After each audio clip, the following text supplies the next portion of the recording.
ঘরে সবজি বলতে সেরকম কিছুই নেই।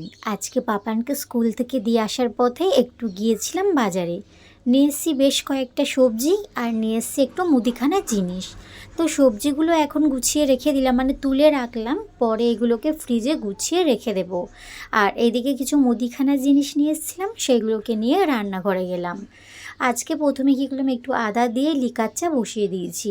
সকালে ফ্রেশ হয়ে একটু জল খাই, তবে আজকে না সেটা একদমই ভুলে গিয়েছিলাম। সকাল টাইমটা একটু তাড়াহুড়োর মধ্যেই কাটে। তো প্রথমে দাঁড়িয়ে এক গ্লাস জল খেয়ে নিয়ে মনে হচ্ছে শান্তি, কারণ বাজার করছিলাম আর এত রৌদ্রু বাইরে কী আর বলবো।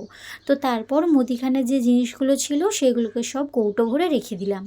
এই যে আমার ওভেনের ওপর যে র্যাকটা রয়েছে, গতকাল এই র্যাকটা পুরো পরিষ্কার করেছি। যেহেতু রান্নার পুরো তেল কাজটাটা এই র্যাকের ওপরে যায়, তো কদিন পর পরই এটাকে একটু পরিষ্কার করতে হয়, মানে পুরো নোংরা হয়ে যায় সেই কারণে।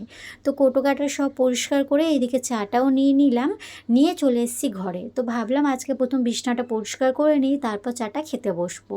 তো রুটিতে দিলাম মিওনিস দিয়ে রুটি খেতে আমার বেশ ভালো লাগে। আর এদিকে ওই নিয়েছিলাম বিস্কুট আর একটু চাটা আজকে মুখে দিয়ে দেখছি চায়ে আজকে আমি চিনি দিতেই ভুলে গেছি। যেহেতু এই মুদিখানার জিনিসগুলো গোছাচ্ছিলাম, তো একদমই মনে ছিল না। তারপর আবার রান্নাঘরে গেলাম, গিয়ে চিনি নিয়ে এসে মেশালাম, কারণ চিনি ছাড়া চা আমি একদমই খেতে পারি না, আর কোনো দিন খাইনি সেই কারণে। পাপানকে সকাল টাইমটা ভাত দিলে ও একদমই খেতে চাইছে না, তাই ঠিক করেছি ওকে একটু চালে ডালে মিশিয়ে আজকে একটু খিচুড়ি দেবো। সেটাকেই বসিয়ে দিলাম এখন।